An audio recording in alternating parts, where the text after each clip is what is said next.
PH क्या होती है हमारे पास? पीएच जो होती है वो होती है pH is equal to negative logarithm of hydrogen ion. उसके बाद हमें पता होना चाहिए हेंडरसन हसलबर्ग इक्वेशन।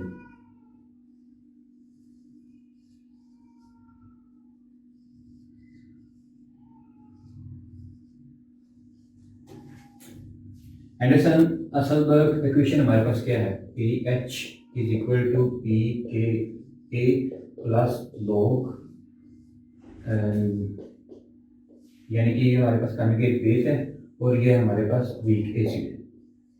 इसे हम ऐसे भी लिख सकते हैं,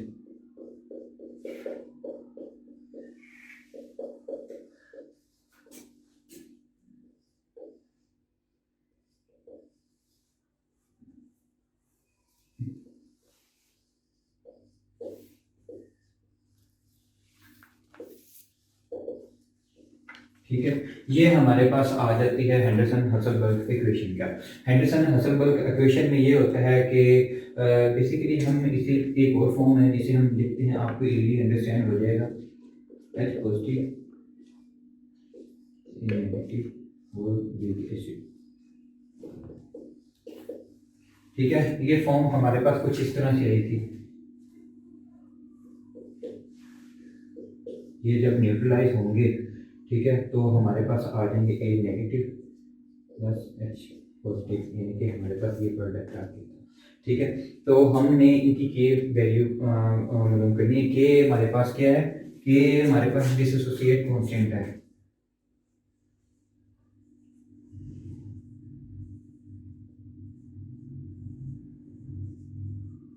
डिसोसिएशन हमारे पास कांस्टेंट है।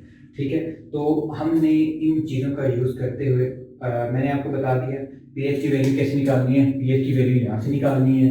और पी के की वैल्यू कैसे निकालनी है? P K A is equal to log के ए, नेगेटिव log के ए। ठीक है, हमने इसकी वैल्यू ऐसे निकालनी है पी के ए की।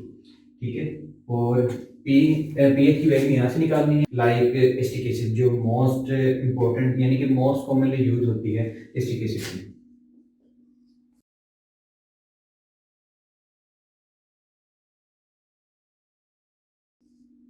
एसिटिक एसिड की हमारे पास आती है वैल्यू। ठीक है, अब हम कर रहे हैं बेसिकली टाइट्रेशन कर्व के बारे में। ठीक है, डिस्कस कर रहे हैं। ठीक है, अगर हम इसमें मैंने आपको पहले बताया कि एसिटिक एसिड है, डीप्रोटोनेशन करेगा, अपना हाइड्रोजन रिमूव कर देगा, प्रोटॉन डोनेट कर देगा।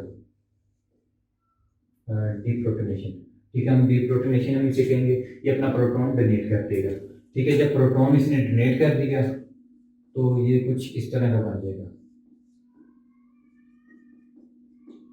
ठीक है, अगर हमने इसे वापस में लेकर जाना है, इसी फॉर्म में वापस लेकर जाना है, ये साइन बेसिकली होता है इक्विलिब्रियम का। ठीक है, और आपको मैं एक और चीज बता दूं, ये जो के ए है ना, ठीक है, हम ये फाइंड करते हैं बेसिकली वीक एसिड का। जो स्ट्रॉन्ग एसिड का या स्ट्रॉन्ग बेस का के ए होता है वो बहुत ज्यादा अबव होता है। ठीक है, तो ठीक है, यहाँ पे हमने डीप्रोटोनेशन की। ठीक है, डीप्रोटोनेशन के बाद हमारे पास यानी कि हाइड्रोजन यहाँ से रिमूव हो गया। अगर हम प्रोटोनेशन करेंगे तो इसमें हम हाइड्रोजन ऐड करते हैं। इक्विलिब्रियम में एक ऐसी स्टेट होती है जिसमें दोनों अमाउंट 50-50 प्रेजेंट होते हैं इन सोल्यूशन। ठीक है, एक सोल्यूशन में अगर एक अमाउंट 50-50 प्रेजेंट होगी, ठीक है, तभी हमारे पास आ जाएगा यानी कि एक इक्विलिब्रियम स्टेट बन जाएगी। ठीक है, अब हम फाइंड करते हैं कि हम इसकी वैल्यू कैसे निकाल सकते हैं। एक एसिटिक एसिड की जो होता है के डिसोसिएट कांस्टेंट होता है, ठीक है, वो हम निकाल भी सकते हैं। वो होता है 1.8 मल्टीप्लाई 10 की power minus 5 at 25 degree centigrade, यानी कि रूम टेम्परेचर पे। ठीक है, हमारे पास जो के ए होता है वो 1.8 मल्टीप्लाई 10 की पावर माइनस 5 होता है एट द रूम टेम्परेचर पे। तो अब हम इसका हेंडरसन इक्वेशन का यूज करते हुए इसकी एग्जैक्ट पीएच वैल्यू फाइंड करेंगे। पीएच वैल्यू इसकी क्या होगी क्या नहीं होगी। ठीक है, हेंडरसन हसलबर्ग इक्वेशन क्या थी?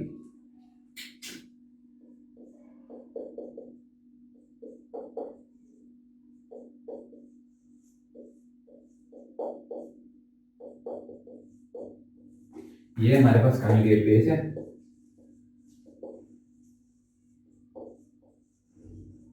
और ये हमारे पास वीक एसिड है, एक यानी कि बफर ऐसी ही बनती है। ठीक है, अब हम इसकी वैल्यू फाइंड करेंगे।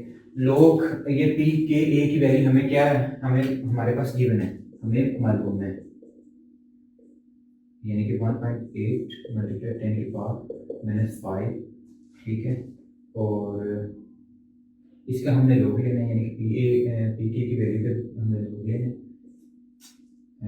मैंने पहले आपको बताया था, यहाँ पे पी के को अगर हमने फाइंड करना है, ठीक है, पी के एक तो इसकी हम करेंगे माइनस लॉग, नेगेटिव लॉग करेंगे के ए का। ठीक है, पी के ए हमने ऐसे फाइंड करना है। ठीक है, अगर हम इसका नेगेटिव लॉग लेते हैं, नेगेटिव लॉग हो 1.87 मल्टीप्लाई 10 की पावर -5, तो तकरीबन ये नेक्स्ट क्वेश्चन लिखनी है। ठीक है, तो ये हमारे पास अप्रोक्सीमेटली आ जाता है 4.774 के। ठीक है, लेकिन कुछ बुक्स में इन्होंने ये लिखा हुआ है 4.8। ठीक है, ये वैल्यू यहाँ पे इन्होंने लिखी हुई है। नेगेटिव लोगरिथम अगर आप लेंगे तो आपको पता चल जाएगा। ठीक है, और उसके बाद हम अभी लेकर चलते हैं अप्रोक्सीमेटली जो लिखा हुआ है 4.7, जो हम ना हमारा यानी कि कैलकुलेशन करते हैं तो हमारे पास आंसर आता है 4.74। ठीक है, अगर हम बुक्स की तरफ देखते हैं तो हमारे पास आंसर आता है 4.8। ठीक है, अगर हम दोनों की लेकर चलते हैं, चलो अप्रोक्सीमेटली से हमने कर दिया 4.8। ठीक है, अगर हम इसे 4.8 को लेकर साथ चलते हैं, 4.8 प्लस लॉग, हमारे पास ये क्या है, कंजुगेट बेस कौन सी है यहाँ पे, कंजुगेट बेस हमारे पास ये है। ठीक है, CH3 और नेगेटिव CH3, ये हमारे पास वीक एसिड होता है। ठीक है, अगर सपोज करें हमारे पास ये जो कंसंट्रेशन है कंजुगेट बेस की वो 1 है, और इसकी कंसंट्रेशन वीक एसिड की भी 1 है। ठीक है, अगर इनको ऐसे कट करते हैं तो हमारे पास आंसर क्या आता है 1। नेगेटिव लॉग अगर 1 का लिया जाए तो नेगेटिव लॉग हमारे पास 1 का आता है 0। तो पी एच 4.8 प्लस 0 क्या हो गया, 0 आ गया। ठीक है, ये हमारे पास के ए था, तो हम इसे कह सकते हैं p H is equal to p K a. ठीक है, हमारे पास ये दोनों इक्वल आ गई। अगर दोनों इक्वल अमाउंट में इक्विलिब्रियम स्टेट में दोनों प्रेजेंट होंगे तो हमारे पास पी के की वैल्यू क्या आएगी, यानी कि पी एच के इक्वल आएगी। अगर हमारे पास वैल्यू 1 से अबव है, ठीक है, अगर 1 से अबव का लॉग लिया जाए तो वो हमारे पास पॉजिटिव वैल्यू आएगी। अगर 1 से नीचे वाली वैल्यू का, यानी कि 0 से नीचे वाली वैल्यू का अगर हम लेते हैं लॉग, तो उसका हमारे पास नेगेटिव में लॉग आएगा। ठीक है, मीन्स कि जो भी वैल्यू आएगी वो नेगेटिव में आएगी। ठीक है, जो नेगेटिव में वैल्यू आएगी, ठीक है, वो बाद में यहाँ से जाके सब्सट्रैक्ट हो जाएगी। ठीक है, तो पी के इसकी डिक्रीज हो जाएगी। ठीक है, यानी कि p H is not equal to p K हो जाएगी। अगर ग्रेटर हो जाएगी, ठीक है, तो इसकी जो वैल्यू हो जाएगी वो भी यानी कि लेस हो जाएगी, यानी कि पी के की वैल्यू लेस हो जाएगी, पी एच की वैल्यू ज़्यादा हो जाएगी। लेकिन आपको ये मजीद आगे एक्सप्लेन हो जाएगा। अगर हमारे पास ये जो वीक एसिड है, हमारे पास जो वीक एसिड है वो अगर इक्वल है कंजुगेट बेस की, ठीक है, तो p H is equal to p K a होगी। ठीक है, वीक एसिड है, ये हमारे पास कंजुगेट बेस है।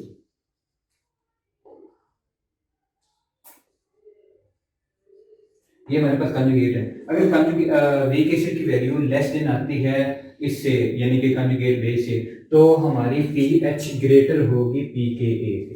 ठीक है, अगर हमारे वीक एसिड जो है वो आता है ग्रेटर देन हमारे कंजुगेट बेस से, तो इसकी वैल्यू पी एच की value less than P K a होगी। अगर दोनों इक्वल होंगे, 50-50 होंगे, ठीक है, दोनों 50-50 प्रेजेंट होंगे, तो पी एच आएगी पी के ए से इक्वल।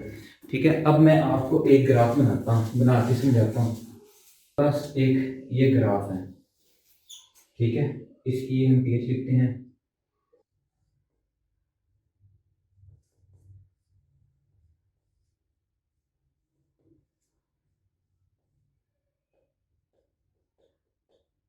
ठीक है, इसके पी के की वैल्यू क्या थी, 4.8 ये हमारे पास। अगर हम एक ग्राफ कर्व करें, ठीक है, तो यहाँ पे आके तकरीबन 4.8 बनता है, यहाँ पे नहीं, ये तो 5 पे चला जाएगा, यहाँ पे आके इसका 4.8 की वैल्यू 4.8, ठीक है। इस पॉइंट पे फॉर्म वन, इसे हम फॉर्म वन कैसे, इसे हम फॉर्म टू कहते हैं, ठीक है। इसे हमने फॉर्म वन कह दिया, यहाँ पे फॉर्म वन जो है वो ज़्यादा होगी, ठीक है। फॉर्म फॉर्म वन जो है यहाँ पे थी, ठीक है, यहाँ पे फॉर्म वन ज़्यादा थी, ठीक है। जब ये आके मिड को पहुंची, यानी कि यहाँ से लेकर यहाँ पे जो ग्राफ के है, ठीक है, उसके अंदर फॉर्म वन यहाँ पे थी, बाद में जब ये फुली यानी कि कन्वर्ट होगी, यानी कि हाफ से ज़्यादा कन्वर्ट होगी, यहाँ पे फॉर्म टू बन गई, ठीक है। यहाँ पे आके नेगेटिव आ गया, ठीक है। ये पी के ए की वैल्यू हमने क्या बात की थी, पी ए के की वैल्यू तब बनेगी जब दोनों 50-50 प्रेजेंट होंगे, ठीक है। जब 50-50 प्रेजेंट होंगे तो हमारे पास form one is equal to form two हो जाएगा, ठीक है। यहाँ पे फॉर्म वन ग्रेटर देन होगा,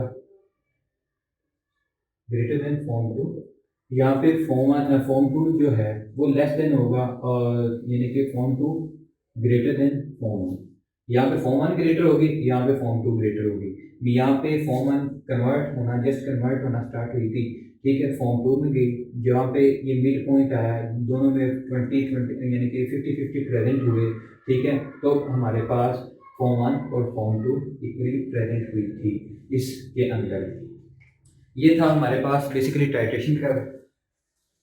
अगर आपका अगर क्वेश्चन है तो आप कर सकते हैं, ठीक है। आपको ये सारी समझ आ गई, यानी कि P K A P H तभी हमारी इक्वल होगी पी के ए से जब दोनों में 50-50 प्रेजेंट होंगे, यानी कि equal amount of both solution present at the same time, ठीक है।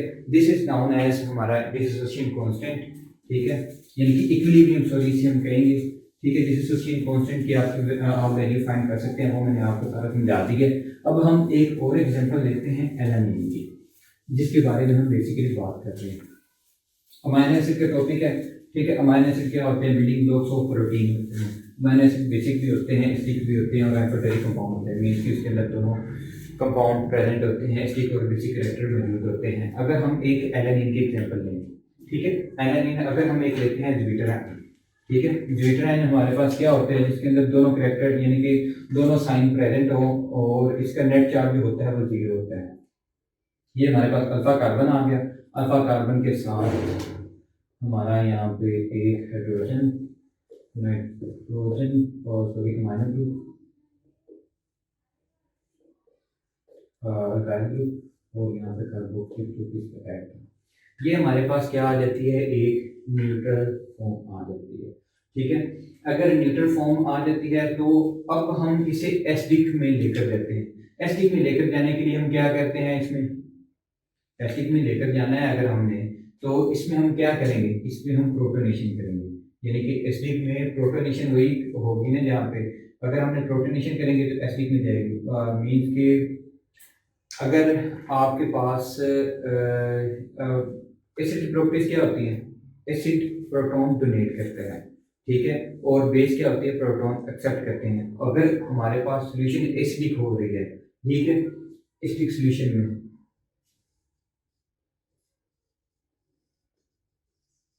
हमारे पास एसिडिक सोल्यूशन है, ठीक है, तो मीन के हमारे पास ये एक न्यूट्रल है, इसमें हम प्रोटोनेशन करते हैं, प्रोटोनेशन किया हमने, प्रोटोनेशन करेंगे तो क्या करेगा, ठीक है, हमारे हिसाब से पहले वो इजीली कौन एक्सेप्ट करेगा, बेस एक्सेप्ट करेगी, एक एसिड एक्सेप्ट करेगा। हमने सबसे पहले एक इसकी एग्जांपल देखी थी, मैंने आपको पहले भी ये रिएक्शन करवाया है, ठीक है, बिहाइंड, अगर आप देख यानी कि अगर आपको पहले मैंने दिखाया था, अगर आपको याद हो करके दिखाया था यहाँ पे, ठीक है, NH 3, इसके पास पहले ही अपन ने कार्बन ये मीन्स के कोई इसकी वैलेंसी और मौजूद बचती नहीं है जहाँ पे ये ऐड कर सके, तो हमारे पास एक ही बचता है कि ये कार्बोक्सिलिक ग्रुप के साथ जाके अटैच हो जाएगा। ठीक है, यहाँ पे जाके ये वाला कार्बन जो है सॉरी हाइड्रोजन जो है यहाँ पे जाके अटैच हो जाएगा। ठीक है, तो हमारे पास ये इसकी एक फॉर्म आएगी, इसकी फॉर्म हमारे पास ये बनती है जिसके अंदर प्रोटोनेशन हो रही है। ठीक है, अगर हम देखते हैं इसके ऊपर प्रोटोनेट चार्ज क्या आ रहा है, net charge is equal to +1। ठीक है, इसका ना +1 में इसका नेट चार्ज आ रहा है। ठीक है, अगर हम इसे देखें, ठीक है, यहाँ पे इसकी पी मीन्स के दो रिएक्शन हो रहे हैं हमारे पास। ठीक है, दोनों इक्विलिब्रियम स्टेट में भी जाएंगे। मीन की इक्विलिब्रियम स्टेट में अगर जा रहे हैं तो पी के ए यानी पी के ए तो नहीं से कह सकते हैं क्योंकि यहाँ पे दो होगी, एक एसिडिक होगी एक बेसिक होगी, पी के 1 इसे हम कहते हैं। ठीक है, इसकी वैल्यू है 2.3। ठीक है, इसकी वैल्यू है 2.3। ठीक है, पी के 1 की वैल्यू है हमारे पास 2.3। पी के 1 का मैंने यहाँ पे क्या बताया, पी के ए जब p H is equal to p K 1 के इक्वल होगी तब इसकी वैल्यू होगी 2.3। ठीक है, यानी कि पी एच इसकी तब आई थी, यानी कि p H is equal to p K a, इसकी वैल्यू आई थी पी के ए वैल्यू आई थी 2.3। पी के ए की वैल्यू हम कैसे निकाल सकते हैं, हेंडरसन हसलबर्ग इक्वेशन के जरिए हम इसकी वैल्यू निकाल सकते हैं, जो मैंने आपको पहले के बाद। ठीक है, और अब हम देखते हैं कि ये ज़्यादा एसिडिक हो रहा है। अब हम चाहते हैं कि ये यानी कि अपने आप को स्टेबल करना जा रहा है। ठीक है, तो अब हम इसमें करेंगे बेस ऐड करेंगे। ठीक है, अब हम इसमें करते हैं बेस ऐड करेंगे, एडिशन ऑफ बेस कर रहे हैं। एडिशन ऑफ बेस क्या करेगी, यहाँ से ये जो हमने प्रोटोनेशन से ये यहाँ पे जाके प्रोटॉन ऐड हुआ था ऑक्सीजन के साथ, ये दोबारा जाके इसके साथ अटैच हो गए। जब इसके साथ अटैच हुआ तो एक वाटर का मॉलिक्यूल निकल गया। ठीक है, जब वाटर का मॉलिक्यूल निकल गया, ठीक है, उसके बाद दोबारा हम इसमें करते हैं डीप्रोटोनेशन। इसे वो भी आपको कंसेप्ट बताता हूँ। जब हम हाइड्रोजन ऐड करेंगे, मैंने आपको पहले बताया था, जब भी हम हाइड्रोजन ऐड करेंगे तो हम वो प्रोटोनेशन कर रहे होंगे। जब भी हम एक अल्कली ऐड करेंगे, अगर एसिड ऐड करेंगे तो प्रोटोनेशन, अगर हम एक बेस ऐड कर रहे हैं तो हमारे पास डीप्रोटोनेशन होगी। ठीक है, यहाँ पर डीप्रोटोनेशन दोबारा होती है। ठीक है, अगर यहाँ पे हम ऐड करते हैं OH, एक बेस ऐड करते हैं, एक बेस क्या करेगी, ये जो हाइड्रोजन इसके पास है इसके साथ रिएक्ट करेगी और एक वाटर का मॉलिक्यूल इसके साथ बना लेगी। यहाँ पे आउट एक H2O निकल गया। तो अब हमारे पास क्या बचा, NH2 कोई साइन नहीं और OC नेगेटिव। ठीक है, इसके पास नेट चार्ज क्या है, इसके पास नेट चार्ज इसका आ रहा है -1।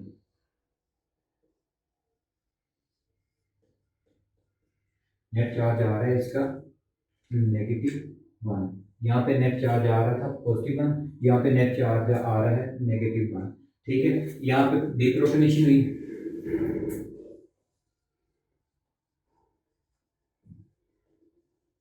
और यहाँ पे भी डीप्रोटोनेशन हुई, जो मैंने आपको पहले बताया था, और यहाँ पे प्रोटोनेशन हुई।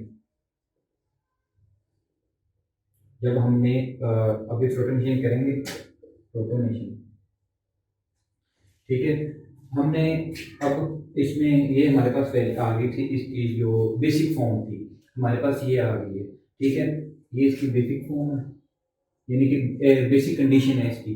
ठीक है, अब हम इसे दोबारा अगर लेकर जाना चाहते हैं न्यूट्रल फॉर्म में, ठीक है, तो हम इसमें हाइड्रोजन ऐड करेंगे, यानी कि एसिड ऐड करेंगे, एडिशन ऑफ एसिड होगी इसके अंदर। ठीक है, जब एडिशन ऑफ एसिड होगी तो हमारे पास ये फॉर्म दोबारा यानी कि जो इसकी न्यूट्रल फॉर्म थी वो बन जाएगी। यहाँ पे हमारा नेट चार्ज आया था -1। ठीक है, तो यहाँ पे पी की वैल्यू होगी पी के, तो यानी कि 1 तो हमने फाइंड कर लिया था यहाँ से। ठीक है, और पी की 2 की वैल्यू होगी 9.1। ठीक है, जब भी पी की 2 की वैल्यू यहाँ पे 9.1 आएगी तो इस मीन्स क्या होगा, यहाँ पे फॉर्म, ये से हम फॉर्म 1 का नाम देते हैं,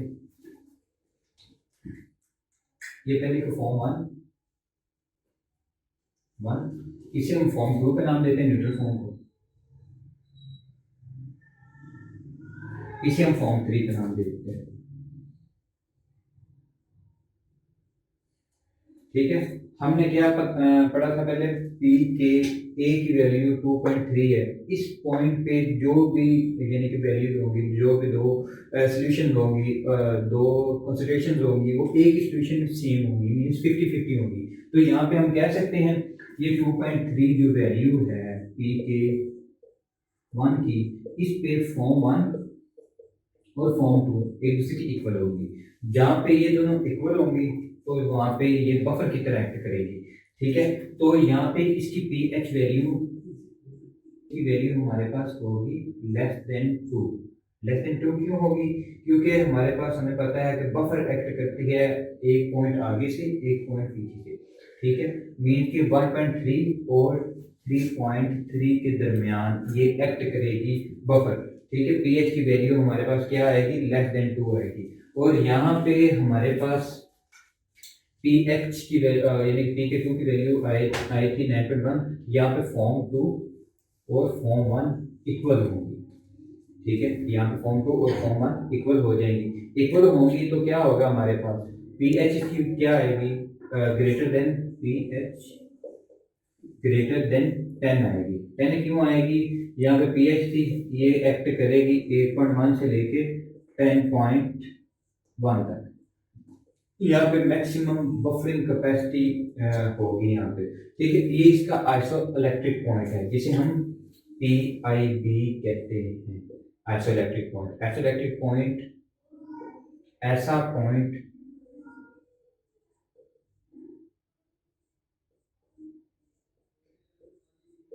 आइसोइलेक्ट्रिक पॉइंट एक ऐसा पॉइंट होता है जहाँ पे नेट चार्ज जीरो होता है। यहाँ पे नेट चार्ज क्या आ रहा है? जीरो था, क्योंकि ये नेगेटिव और यहाँ पे पॉजिटिव एक दूसरे को कैंसिल आउट कर रहे हैं, तो नेट चार्ज क्या आया? जीरो आया। ये फॉर्म 2 थी, यहाँ पे 9.1 पे पी के 2 की जो 9.1 आएगी, ठीक है, उस पर फॉर्म 2 और फॉर्म 3 इक्वल होंगी, और यहाँ पे फॉर्म 1 और फॉर्म 2 इक्वल होंगी। अगर हम इसका एक ग्राफ ड्रा करें, ठीक है, तो हमारे पास ग्राफ कुछ ऐसा आएगा जैसे कि हमने एसिटिक एसिड में ग्राफ ड्रॉ किया था, लेकिन मैंने वहाँ पे आपको बताया नहीं था कि बफर कहाँ से कहाँ तक एक्ट करेगी। वो भी मैं आपको सारी कंफ्यूजन दूर कर दूँगा। अब मैं आपको बताऊंगा एसिटिक एसिड के बारे में। एसिटिक एसिड में मैंने आपको बफर के बारे में नहीं बताया था। बफर उसकी पी के की ए की वैल्यू क्या थी? 4.8। ठीक है, 3.8 से लेकर 5.8 तक जो भी रीजन होगा, ठीक है, उसमें जो पीएच होगी इसकी, वो बफर की तरह एक्ट करेगी। मीन उसके ऊपर कोई आइसोलेक्टिव पॉइंट नहीं होगा, दोनों एक दूसरे के इक्वल होंगे, फॉर्म 1 और फॉर्म 2। ठीक है, अब हम एलानीन की एग्जांपल ले रहे थे। ये जो पीछे हमने ड्रॉ किया था वो एलानीन था। ठीक है, अब हम इसका एक ग्राफ ड्रॉ करते हैं। ठीक है, फॉर्म 1 हमारे पास बनी थी NH3 positive sign, carbon alpha carbon hydrogen alkyl group, और एक हमारे पास कार्बोक्सिलिक एसिड बना था। ये हमारे पास थी फॉर्म 1। ठीक है, फॉर्म 1 में हमारे पास नेट चार्ज क्या था? पॉजिटिव 1, यानी कि एक पॉजिटिव नेट चार्ज था ड्यू टू दिस। ठीक है, हमारे पास ये एक्शन नेट चार्ज आया था फॉर्म 1 का।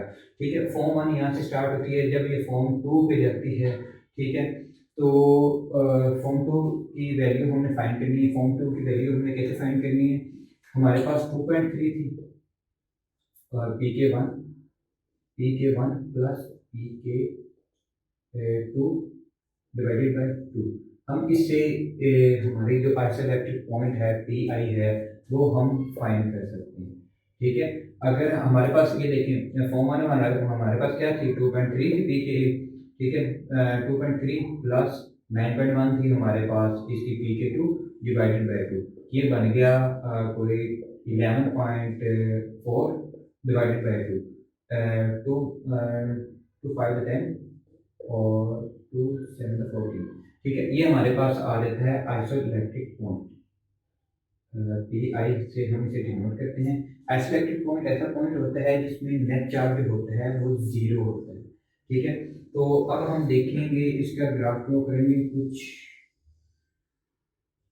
सॉरी इस तरह से नहीं था, बहुत ज़्यादा बुरा ड्रॉ करूँगा, लेकिन फिर भी हम समझने के काबिल होगा। ठीक है, ये कुछ इस तरह के मैं रेट कर देता हूँ।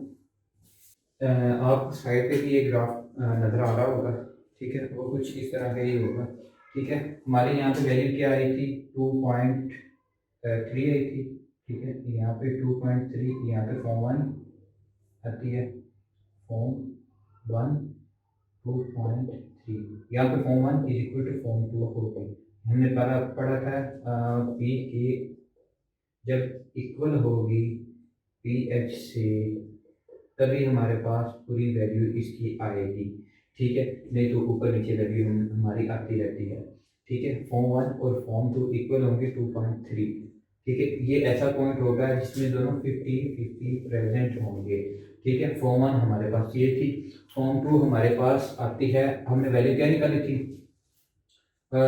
ये फर्स्ट वैल्यू हमारे पास ये थी, सेकेंड वैल्यू हमारे पास थी 9.1 जो हमने निकाली थी, 9.1 यहाँ पे आती है, 9.1 पी के 2, ठीक है। 9.1 वाली हमारी वैल्यू ये थी, इसमें फॉर्म 3 हमारे पास आई थी, ठीक है। यहाँ पे 9.1 पे फॉर्म 2 और फॉर्म 3 इक्वल होती हैं, यहाँ पे 2.3 पे फॉर्म 1 और फॉर्म 2 इक्वल होती हैं, और ये 5.7 जो इसकी वैल्यू आई थी, ये एक आइसो इलेक्ट्रिक पॉइंट था जिसे हम पी आई से डोनेट करते हैं, पी आई से डोनेट किए, इसकी 5.7 की हमारे पास आ गया आइसो इलेक्ट्रिक पॉइंट आ गया। यहाँ पे फॉर्म इसकी ये 9.1 थी, यहाँ पे फॉर्म 2 और इज इक्वल टू फॉर्म 3 हुआ था, ठीक है।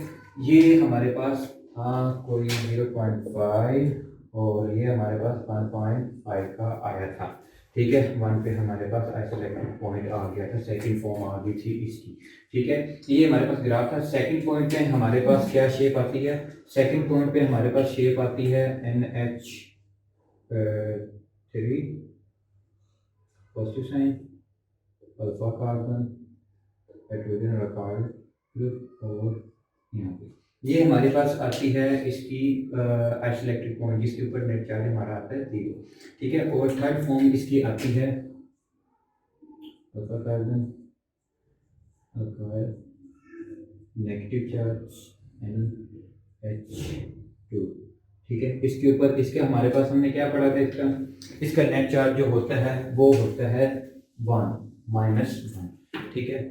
हमारे पास इसका नेट चार्ज आ गया -1, ठीक है। यही था हमारे पास आइसोइलेक्ट्रिक पॉइंट, ठीक है। यही था हमारे पास एलेनीन का टाइट्रेशन कर्व आ गया था, और एसिड का मैंने टाइट्रेशन कर्व आपको बता दिया था। अब रह गई बात यहाँ पे 2.3 और 1.3 और 3.3 तक, 1.3 से लेकर 3.3 तक ये मैक्सिमम बफर की तरह एक्ट करेगी। उसके बाद हमारे पास एक और पॉइंट आ जाता है जहाँ पे ये दोनों इक्वल हुए थे, ठीक है। 8.1 से लेकर 10.1 तक मैक्सिमम बफर की तरह एक्ट करेंगे, क्योंकि यहाँ पे इस फॉर्म पे फॉर्म 2 और फॉर्म 3 इक्वल हुए थे, ठीक है। तो इसकी वैल्यू क्या आती थी, 9.1 आई थी इसकी वैल्यू। यहाँ पे आके मैक्सिमम बफर आती है 8.1 से लेकर 10.1 तक, ठीक है। यहाँ तक मैक्सिमम बफर आई थी। तो बेसिकली इस सारे की समरी क्या बनती है, हमने बात की बेसिक और basic properties of amino acid में। हमारे पास 2 अमाइनो एसिड जो थे वो एसिडिक थे, 3 हमारे पास बेसिक थे। एसिडिटी और basicity depend upon their functional group, means कि जो करैक्टर उसमें ज़्यादा होगा, अगर एसिडिक करैक्टर ज़्यादा वो एसिडिक होंगे, अगर बेसिक करैक्टर ज़्यादा उसमें बेसिक चीज़ें होंगी। उसके बाद हमने पढ़ा था उसके बारे में, अगर इसमें अल्कली ऐड करते हैं तो क्या होता है, अगर इसके अंदर हम एसिड ऐड करते हैं तो क्या होता है। उसके बाद हमने इसका आइसोइलेक्ट्रिक पॉइंट जो 7 से कम है क्यों है वो हमने पढ़ा था, क्योंकि ये न्यूट्रल हो जाते हैं उस स्टेट पे, ठीक है। इसलिए हमने उसका आइसोइलेक्ट्रिक पॉइंट बताया था, कम आ जाता है। उसके बाद हमने बात की बफर के बारे में, पीएच के बारे में, डिसोसिएशन कांस्टेंट के बारे में, हसलबर्ग एंडरसन इक्वेशन के बारे में, ठीक है। और उसके बाद हमने टाइट्रेशन कर्व में और एसिटिक एसिड के बारे में बात की थी। उसके बाद हमने बात की है इसके बारे में एलेनिन के बारे में। एलेनिन हमने टाइट्रेशन कर्व जो देखी थी, फॉर्म 1 और फॉर्म 2 और फॉर्म 3 को हमने सारा एक्सप्लेन किया, ठीक है। सारी इसके अंदर डिपेंड करती है इसके ऊपर अमाइनो ग्रुप के ऊपर और कार्बोक्सिलिक ग्रुप के ऊपर, अगर कार्बोक्सिलिक ग्रुप ज़्यादा होंगे तो वो एसिडिक होगा, अगर अमाइनो ग्रुप ज़्यादा है तो वो बेसिक होगा। बेसिक से एसिडिक की तरफ आते हैं तो प्रोटोनेशन करते हैं, अगर हमने डीप्रोटोनेशन करनी है तो एसिडिक से बेसिक की तरफ जाएंगे। ठीक है, हमने सारी न्यूट्रल फॉर्म को पढ़ा। So thank you.